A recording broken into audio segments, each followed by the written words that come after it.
자, 이제 우리 함께 말씀을 보실 때 누가복음 2장 8절부터 20절 말씀, 저와 여러분 교독으로 읽겠습니다. 8절 제가 먼저 읽습니다. 그 지역의 목자들이 밤에 밖에서 자기 양떼를 지키더니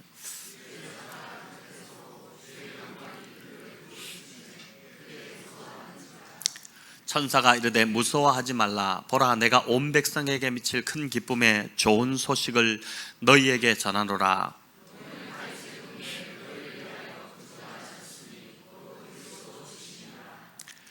너희가 가서 강보에 쌓여 구유에 누워 있는 아기를 보리니 이것이 너희에게 표적이니라 하더니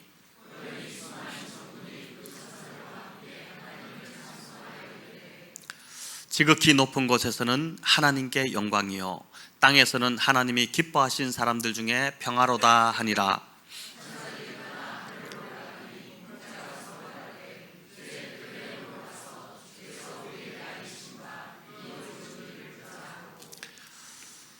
빨리 가서 마리아와 요셉과 구유에 누인 아기를 찾아서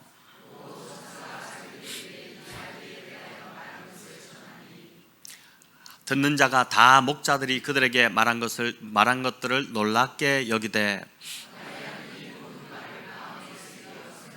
함께 읽겠습니다. 목자들은 자기들에게 이르던 바와 같이 듣고 본 그 모든 것으로 인하여 하나님께 영광을 돌리고 찬송하며 돌아가니라. 아멘. 네, 무서워하지 말고 보라, 이 제목으로 오늘 성탄주일 함께 은혜를 나누고자 합니다. 어릴 때 주일 학교에서 이제 크리스마스만 되면 매년 성극을 준비했습니다. 아마 이제 주일 학교를 잘 다니셨던 분들은 성극을 다 해보셨을 텐데, 여러 배역들이 있었죠.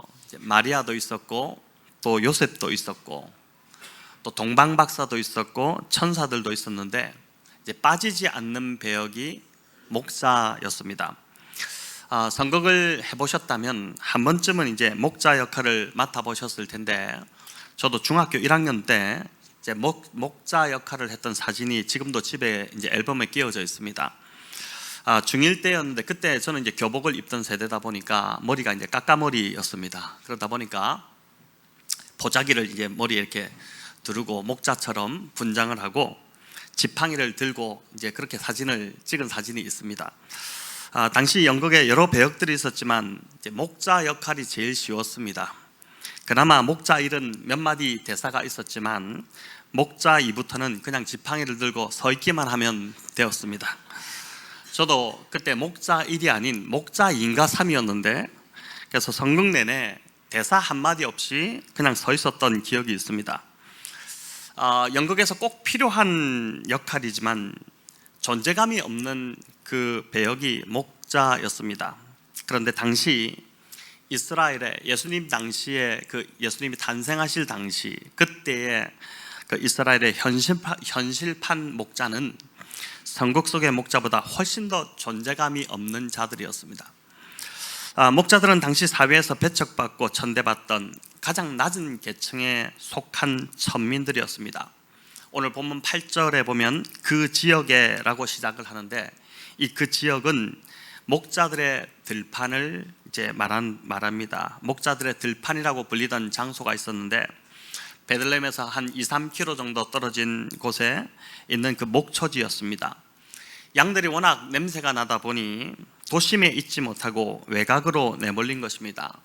그래서 당시 랍비들의 문헌을 보면 목자들의 인식이 굉장히 좋지 않았다는 것을 알게 됩니다. 오늘날 우리가 생각하는 것보다 당시 사람들이 바라봤던 시선, 목자들에 대한 시선이 훨씬 좋지 않았습니다.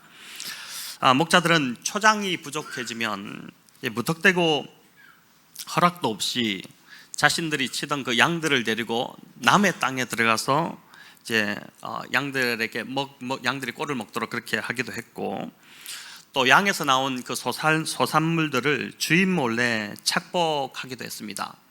이제 당시 삭군 목자라고 삭을 받고 양을 치던 목자들, 주인이 아니다 보니까 양을 대신 쳐주던 목자들이지 않습니까? 그러다 보니까 주인 몰래 슬쩍슬쩍 이렇게 착복을 하게 되는데, 이렇게 착복한 것은 당연히 암거래로 몰래 내다 팔았습니다. 그러다 보니 당시 랍비들이 뭐라고까지 이제 했냐면은 목자들로부터 나온 그 양모나 또 우유나 새끼 양들은 절대 구입하지 못하도록 금지할 정도였다고 합니다.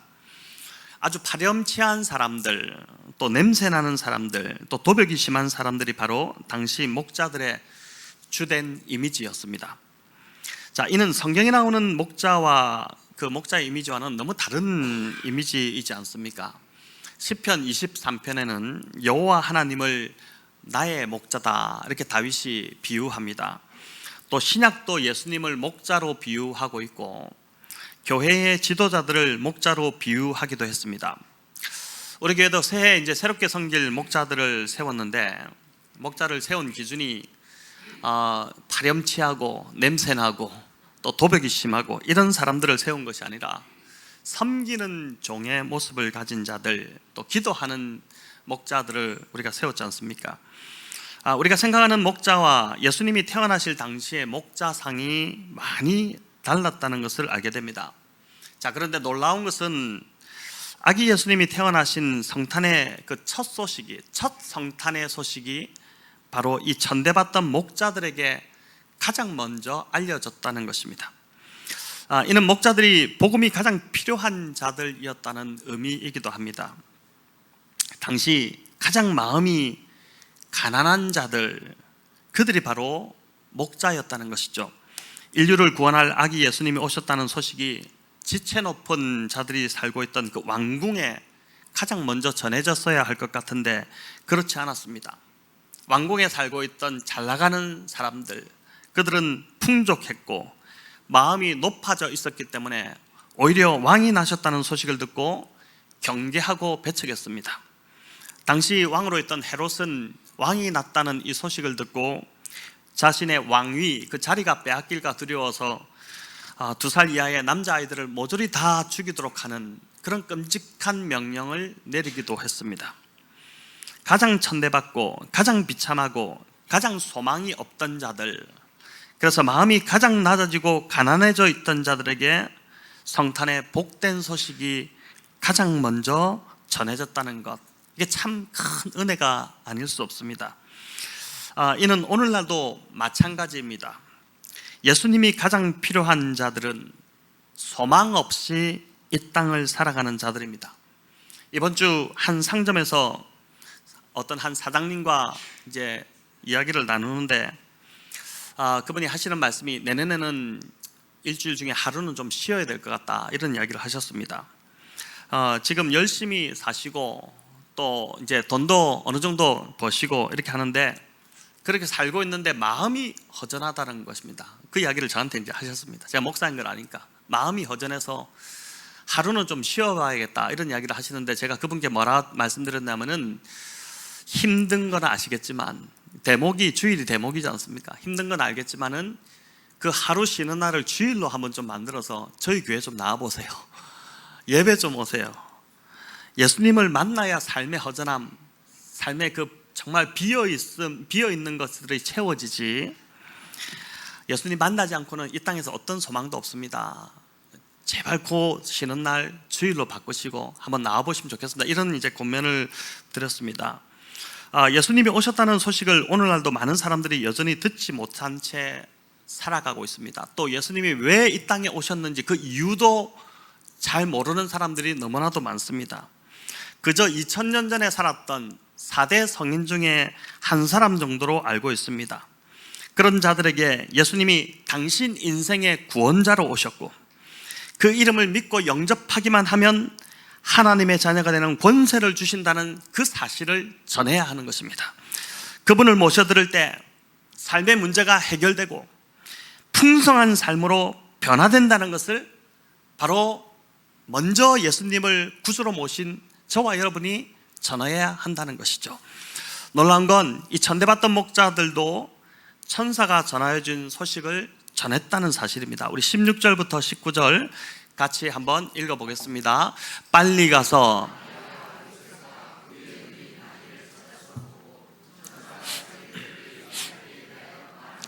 전하니 듣는 자가 다 목자들이 그들에게 말한 것들을 놀랍게 여기되 마리아는 이 모든 말을 마음에 새기어 생각하니라. 아멘. 자, 여기서 흥미로운 건 전하다, 목자들이 전했다. 전하다는 이 단어가 영어로 spread라는 단어를 쓰고 있습니다. 퍼뜨렸다는 뜻입니다. 스프레이 뿌리듯이 그렇게 목자들이 예수님이 태어나신 그 사실을 사람들에게 여기저기 이렇게 퍼뜨렸다는 것이죠. 내용을 깊이 전한 것이 아니라 그저 널리 퍼뜨린 것입니다. 스프레이 뿌리듯이 가볍게 퍼뜨린 것입니다. 그리고 그 내용은 여기 10절에 나오듯이 온 백성에게 미칠 큰 기쁨의 좋은 소식입니다. 나의 이 비천한 삶을 구원해 줄 구주가 오셨다는 소식입니다. 누구나 다 구세주가 필요합니다. 구주가 필요하지 않을 만큼 문제없고 충분한 인생은 이 땅에 없습니다. 그래서 온 백성에게 미칠 큰 기쁨의 소식입니다. 모두가 구세주가 필요하기 때문입니다. 목자들을 보니 전도가 그리 어려운 것이 아니라는 생각이 듭니다. 그냥 퍼뜨리면 됩니다. 심각하게 성경 말씀을 전하지 않아도 됩니다. 예수님이 당신 인생 문제를 해결해 주실 수 있는 구세주라는 것이고 그분이 바로 이미 오셨다는 그 사실을 그저 퍼뜨리기만 하면 된다는 것입니다. 지난주 100곳에 있는 개척교회 목사님들 4분이 저를 포함해서 이제 4명이 함께 모여 밥도 먹고 교제하는 시간을 가졌습니다. 이 모임이 이제 제법 횟수를 더하다 보니까 이제는 많이 좀 친해지고 서로 참 편한 사이가 되어서 꾸준한 만남을 갖고 있습니다. 만나면 뭐 목사님 이렇게 하기도 하지만 형님 뭐 이렇게 하면서 서로 이제 편하게 대화를 주고받습니다. 같은 지역에 목회하면 이제 서로 견제하는 사이가 되기 쉬운데 서로 돕고 서로를 위해서 기도하는 관계니 참 저는 얼마나 감사한지 모릅니다. 그날 옆에 이제 이 백옷 드림교회가 우리 바로 옆 건물에 있는데 그 백옷 드림교회 목사님이 어떻게 예수님을 믿게 되었는지를 듣게 되었습니다. 근데 사연이 참 재밌었습니다. 이 정종환 목사님이 고3 때까지 교회를 나가지 않으셨다고 했습니다. 고3 때까지 교회를 안 나간 사람이 지금 목사가 되었으니 참 놀라운 사실이지 않습니까? 그런데 친구 한 명이 있었는데 매주 와서 교회 갈 때마다 들려가지고 교회 같이 가자 이 말을 계속 했다고 합니다. 심각하게 이야기한 것이 아니라 그저 교회 가는 길에 들려서 농담처럼 아주 가볍게 교회 가자. 근데 그걸 매주 빠지지 않고 계속 왔다는 거예요. 교회 가는 길목에 이제 목사님 집이 있었던 모양입니다. 그런데 정정환 목사님이 그걸 매주 거절했습니다. 난 안 가. 너 나가. 나는 안 갈 거야. 이렇게 이제 매주 거절했는데 이 말을 매주 반복하다 보니까 어느 날은 미안해서 갑자기 툭 튀어나오는 말이 다음 주는 꼭 갈게. 오늘은 안 가. 다음 주는 갈게. 이렇게 이야기를 했다는 것이죠. 그리고 그 다음 주가 되었는데 이제는 자기가 뱉은 말이 있다 보니까 안 갈 수가 없더랍니다. 그래서 그 친구 따라 나간 것이 지금까지 왔다 하고 이렇게 말을 해줬습니다. 그래서 그 친구는 어떻게 되었냐 제가 궁금해가지고 그 친구는 과연 어떻게 됐냐 이렇게 물어보니까 그 친구도 아니나 다를까 지금 목사가 되어서 서울에서 이제 목회를 하고 있는데 교회가 자기보다 큰 교회다 보니까 기분 나빠서 안 만난다 그런 이야기를 하시면서 이제 했는데 농담으로 하신 말씀인데 제가 한바탕 웃었습니다. 그 얘기를 듣고 오늘날 저와 여러분 주변에도 정말 구세주가 필요한 자들이 많이 있습니다. 인생 그냥 놔두면 소망이 없는 자들입니다. 스스로 자신의 인생의 문제를 해결하지 못하는 자들입니다. 그런 자들에게 예수님을 전해서 예수님을 만나게 해주는 것보다 예수님이 당신의 해결자가 되신다, 당신 그 문제의 구원자가 되신다는 것을 알려주는 것보다 더 큰 기쁨의 소식이 어디 있겠습니까? 꼭 성탄절에만 전하는 것이 아니라 가볍게 계속해서 복음을 퍼뜨리는 것입니다. 우리는 퍼뜨리지만 정말 구세주가 필요한 그 어떤 사람에게는 그 말이 깊이 심겨져서 변화를 일으키게 된다는 것입니다. 그 이야기가 바로 18절 19절에 나와 있는데 우리 18절 19절 다시 한번 읽어보겠습니다. 듣는 자가 다 목자들이 그들에게 말한 것들을 놀랍게 여기되 마리아는 이 모든 말을 마음에 새기어 생각하니라. 아멘. 여러분, 목자들이 전해준 말을 듣고 사람들이 다 놀랍게 여겼다고 했습니다. 그런데 놀라기는 했는데 믿은 자가 있었더라 이런 말은 없습니다. 그런데 마리아 한 사람은 그 모든 말을 마음에 새기어 생각했다 이렇게 나오죠. 자, 한편으로 생각해 보면 사회에서 천대받던 목자들의 말을 누가 주의 깊게 들어주었을까 싶기도 합니다. 앞에서 말씀드렸듯이 당시 목자들은 형편없는 사람들로 취급받았겠죠. 그런 이미지였기 때문에 그들이 말하는 말도 믿어주지 않았겠죠. 목자들은 천사들이 전해주었기 때문에 대단히 놀라운 광경이 하늘에서 펼쳐지고 천사들이 나타나고 그 천사들이 전해준 말씀이었기 때문에 의심 없이 그 말을 다 믿었습니다. 자, 그 증거가 15절 16절에 나오는데 이제 천사가 하늘로 올라간 후에 곧바로 베들레헴으로 달려가죠. 16절에 보니까 빨리 가서, 이제 목자들이 그냥 간 것도 아니고 빨리 갔다고 나옵니다. 하지만 목자들을 통해서 사람들은 들었기 때문에 그 말을 들을 때에 하찮게 여겼거나 신뢰가 떨어졌을 수 있습니다. 그러니까 메시지도 중요하지만 메신저가 누구인가가 중요한 문제이기도 합니다. 하지만 메신저에 관계없이 천사가 전해준 메시지를 마음에 새기어 생각한 마리아가 있었다는 것을 여러분 기억해야 합니다. 지난주 저희 교회도 이제 새로운 목자들이 세워졌습니다.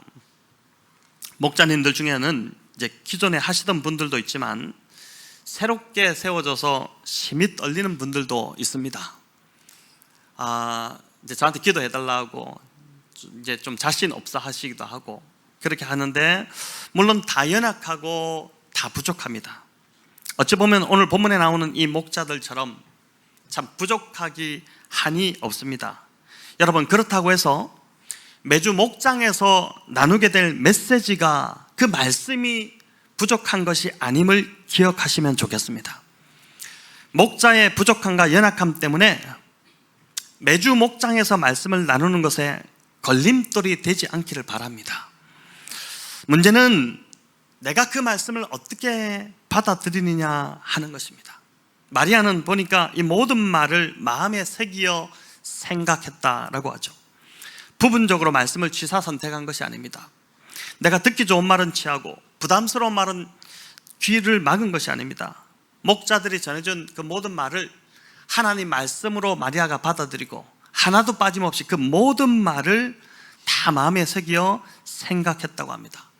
제가 헬라어 문법으로 살펴보니까 이 생각하다는 단어가 현재 분사로 쓰여져 있고 또 새기다는 단어가 미완료 시제로 되어 있습니다. 여러분, 이게 무슨 말이냐면은 이 말은 단 한 차례만 생각하고 만 것이 아니라 지속적으로 이 말을 마음에 담아서 계속 숙고하고 생각했다는 뜻입니다. 우리 중에는 이제 큐티를 해도 너무 짧게 하고 책을 닫아버리는 사람들이 아마 있을 겁니다. 그리고 하루 종일 큐티책을 닫은 이후에는 그 말씀과 바이바이 하고 전혀 생각지 않고 그냥 하루를 살아가는 분들도 있을 것 같습니다. 근데 21세기에 C.S. 루이스라고 불리는 그 팀 켈러 목사님, 작년인가 돌아가셨죠. 이분이 이제 그의 저서에서 성경을 묵상하는 법에 대해 그가 아주 충격적인, 아주 큰 영향을 받았던 한 사건을 소개를 합니다. 한 번은 한 컨퍼런스에 이제 참석을 했는데 강사가 한 구절, 딱 한 구절을 던져주면서 30분 동안 이 한 구절에서 배울 점을 30가지 이상 적어보라고 그렇게 한 것입니다. 그 구절은 다름이 아니라 마가복음 1장 17절이었는데 제가 한번 읽어보겠습니다. 예수께서 이르시되 나를 따라오라 내가 너희로 사람을 낚는 어부가 되게 하리라 하시니. 자, 여러분, 이 말씀에서 과연 뭐가 나올까요? 어떤 교훈이 나올까요? 처음에는 이 과제가 크게 이제 어렵지 않겠다 생각했는데 이 목사님이 10분이 지나자 더 이상 찾을 게 없었습니다. 10분이 지났는데 뭘 쓸 게 없는 겁니다. 그래도 강사가 30분을 채우라고 하니까 볼펜을 그때부터 들고 종이에 이제 여기서 과연 무슨 교훈될 게 있는가 쓰기 시작한 것입니다. 근데 20분쯤 지나자 정말 몇 가지가 더 보이기 시작해서 그걸 적었습니다. 그리고 30분쯤 되었을 때는 그 구절에서 정말 깊은 교훈, 평생 자기의 삶을 붙들어 줄 만한 그런 교훈이 그 한 절에서 나오더라는 것입니다.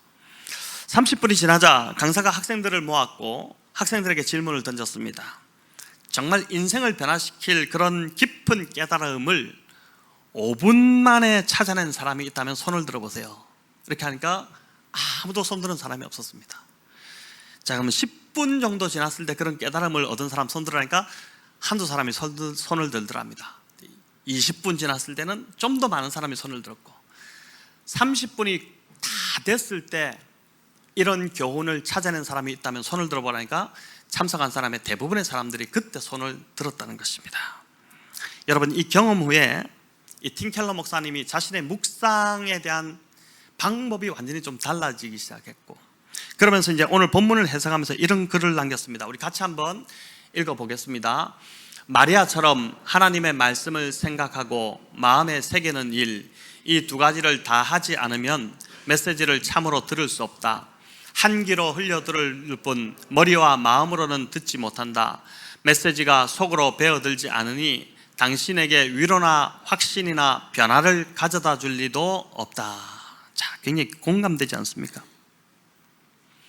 우리가 교회를 오래 다녔어도 우리의 신앙이 자라지 않고 늘 제자리를 맴돌고 있는 이유는 그 이유가 바로 여기에 있다는 생각이 들지 않습니까? 어떤 분은 이제 새벽기도 설교를 한 번만 듣고 마는 것이 아니라 두 번, 세 번씩 연속해서 매일같이 들으신다는 말을 들었습니다. 매일 아침에 그 큐티 본문의 말씀을 생각하고 마음에 새기려는 노력, 그 노력이 아닐까라는 생각이 듭니다. 우리가 좀 잘하지 못하고 계속 좀 신앙이 뭔가 제자리를 맴돌고 있는 그 이유 중에 하나가 바로 말씀을 이렇게 깊이 있게 좀 붙잡고자 하는 이런 시간을, 이런 노력을 하지 않기 때문이 아닐까, 그 생각이 드는 거죠. 여러분, 이제 다음 주면 송구 영신 예배를 우리가 드리면서 또 새해 다짐과 결단을 하게 될 텐데, 성도 여러분, 이제 다른 것보다 새해에는 이 마리아처럼 하나님 말씀을 좀 생각하고 마음에 새기는 습관, 그걸 드리는 것을 우리 새해 목표로 좀 삼아 보시면 어떨까 싶습니다. 30분 큐티를 내가 하겠다, 오늘 말 들었으니까 뭐 이런 결단을 하시더라도 쉽지 않을 거예요. 그래서 제가 이제 30분까지는 요구하지 않더라도, 여러분, 제가 이제 늘 말씀드리지만은 큐티를 하고 나서 이제 새해는 큐티를 좀 더 강조하면서 제가 나아가게 될 건데, 큐티를 하고 나서 빨리 덮고자 하는 유혹, 막 바쁘고 분주하니까 아침에 묵상하다가 덮어버리고 그럼 하루 이제 끝나버리지 않습니까? 근데 그렇게 하는 유혹이 올 때 5분만 더 묵상하자, 5분만 더 좀 더 뚫어지게 말씀을 한번 깊이 있게 한번 새겨보자, 이런 마음으로 여러분 성경을 묵상하기 시작한다면 정말 그 5분 안에서 여러분의 인생을 변화시킬 깊은 통찰력 있는 교훈들이 그 말씀에서 길어지기 시작할 것입니다. 그렇게 한번 새해 해보시면 좋겠습니다. 오늘 이 말씀도 그냥 듣고 흘려버리지 마시기 바랍니다. 저희 교회가 감사한 것은 매주일 또 매주 금요 기도에서 말씀을 듣고 결단하며 변화로 이어지는 일들이 이제 성도님들 안에서 간혹 지금 일어나고 있는데, 내년에는 성도의 숫자가 늘어나는 것, 뭐 그것도 중요하겠지만 중요한 것은 정말 이 마리아처럼 내가 듣고 읽고 묵상하는 이 모든 말씀을 마음에 좀 새기는 작업, 새기려는 노력, 그렇게 해서 생각함으로 정말 삶이 변화되고 믿음에 눈이 뜨는 그런 일들이 정말 신앙생활하는 맛이 나는, 정말 믿는다는 것이 이런 것이구나 라는 것을 경험하는 그런 저와 여러분이 다 되시면 좋겠습니다. 자, 이제 목자들에게서 배우는 또 한 가지가 있는데, 그건 예수님의 복음을 들을 때에 두려움이 사라진다는 것입니다. 9절에 보면 천사들이 나타나고 주의 영광이 두루 비칠 때에 목자들이 크게 무서워했다고 합니다. 우리 9절과 10절을 같이 한번 읽어보겠습니다. 주의 사자가 곁에 서고 천사가 이르되 무서워하지 말라. 빛을 큰 기쁨의 좋은 소식을 너희에게 전하노라. 아멘. 평범한 목자들에게 주의 영광이 비치고 천사가 나타났으니 당연히 무섭지 않았겠습니까? 구약에서도 이스라엘 백성들은 하나님의 임재가 나타날 때 두렵고 막 무서워서 고개를 들지 못하고 떨었던 그런 이제 내용들이 나오는데, 그런데 인간의 이 모든 두려움이 시작된 근원이 있습니다. 성경에서 두려움이라는 단어가 가장 먼저 언급된 곳이 어딘지 아십니까? 창세기 3장입니다. 아담이 하나님의 말씀에 불순종해서 선악과 열매를 따먹은 후에 인간에게 가장 먼저 찾아온 감정이 바로 두려움과 부끄러움이었습니다. 인간이 타락하기 전 에덴에서는 이런 부끄러움과 두려움이 전혀 없었습니다.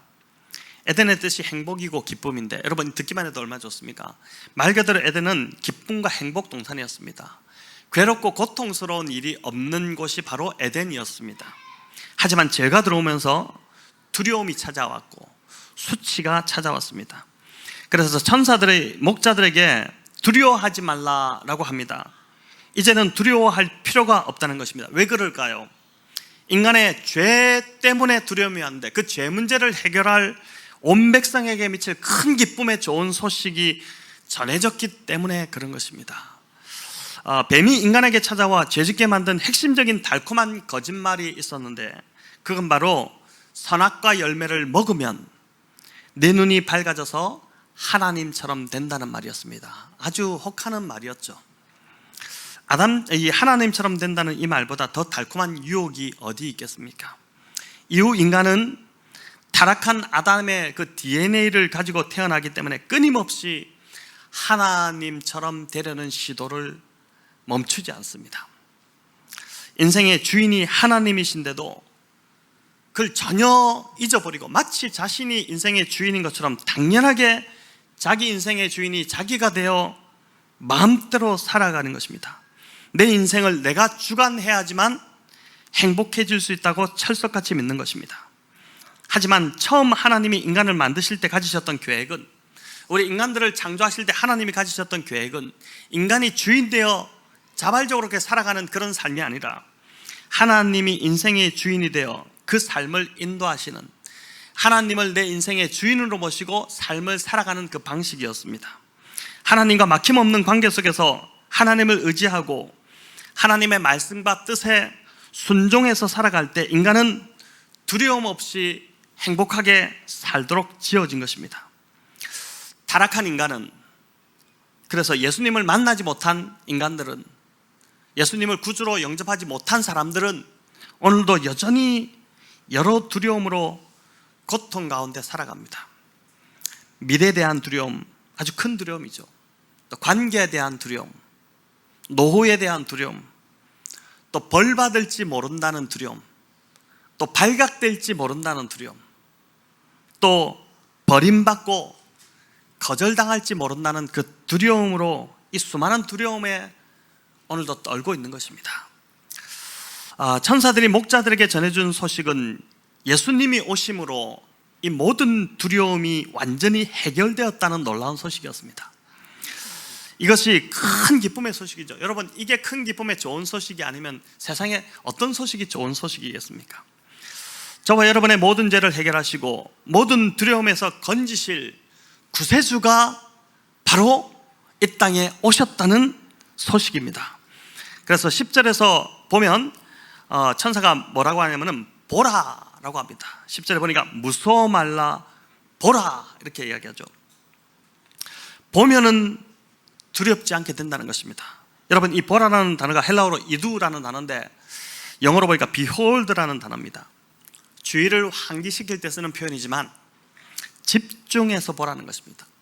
이제 내가 놀라운 말을 할 텐데, 천사가 그렇게 말하는 것이죠. 이제 내가 놀라운 말을 할 텐데 딴 생각하지 말고 집중해서 들어보라는 것입니다. 19절에서 마리아가 그 모든 말씀을 마음에 새기고 생각했다는 것과 같은 의미입니다. 목자들 안에 있던 두려움과 무서움이 천사가 전해주는 그 큰 기쁨의 좋은 소식에 집중할 때 다 사라졌던 것처럼 저와 여러분 안에 있는 그 두려움도, 여러분 그것이 어떤 두려움이든 간에 하나님이 나를 사랑하셔서 독생자 예수 그리스도를 이 땅에 보내주셨다는 그 사실에 집중할 때 우리 안에 있는 이 두려움은 하나 둘씩 힘을 잃고 떠나가기 시작할 것입니다. 성도 여러분, 내년 한 해 무엇보다 하나님 말씀을 집중해서 보고 묵상하고 그 말씀을 가지고 기도할 때 내 안에 있는 그 모든 두려움은 다 사라지게 되고 다시 우리 안에 하나님 주셨던 그 기쁨들이 회복되게 될 줄을 믿으시기를 바랍니다. 끝으로 제가 한 이야기를 들려드리고 말씀을 이제 맺고자 하는데, 신혼여행으로 많이 가는 괌에 가면 요코이라는 동굴이 있습니다. 1945년 2차 대전이 끝나고 일본이 패망했을 때 그 소식이 괌 전체에도 이제 전해졌습니다. 하지만 이를 믿지 못한 한 사람이 있었는데 그가 바로 요코이라는 일본 병사였습니다. 여전히 전쟁은 계속되고 있다고 믿은 그는 전쟁이 끝나지 않았다고 믿은 거죠. 그렇다 보니까 낮에는 동굴 속에 숨어 있다가 죽을까 싶어서 두려움 때문에 밤만 되면 나와서 식량을 찾아서 헤매며 무려 28년간을 전쟁이 끝났음에도 불구하고 28년간을 그렇게 동굴에서 숨어 지냈다는 것입니다. 그래서 그 사람의 이름을 따서 그 동굴을 요코이 동굴이라고 명명했습니다. 여러분, 이 이야기가 주는 교훈이 무엇일까요?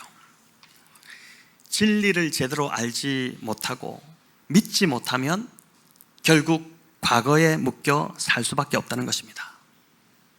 그러나 진리를 바르게 알고 믿으면 새날이 기다리고 있다는 것입니다.